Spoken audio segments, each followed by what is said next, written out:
Fête de la citoyenneté d'un côté, déclaration unilatérale de souveraineté de l'autre, on va voir ensemble pourquoi le 24 septembre est une date importante en Nouvelle-Calédonie.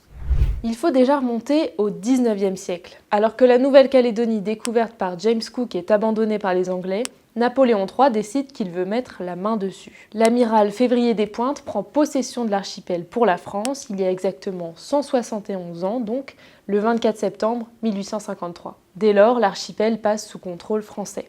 Aujourd'hui, le 24 septembre est un jour férié en Nouvelle-Calédonie, mais il est loin de faire l'unanimité.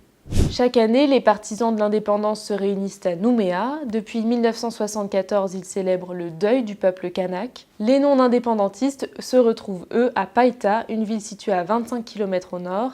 Ils fêtent en revanche le rattachement de la Nouvelle-Calédonie à la France. Depuis 2004, le gouvernement organise aussi une fête de la citoyenneté. L'objectif, mettre à l'honneur les différentes cultures présentes dans l'archipel, kanak, européenne, vietnamienne, indonésienne, et rassembler autour du destin commun, comme il est écrit dans l'accord de Nouméa de 1998.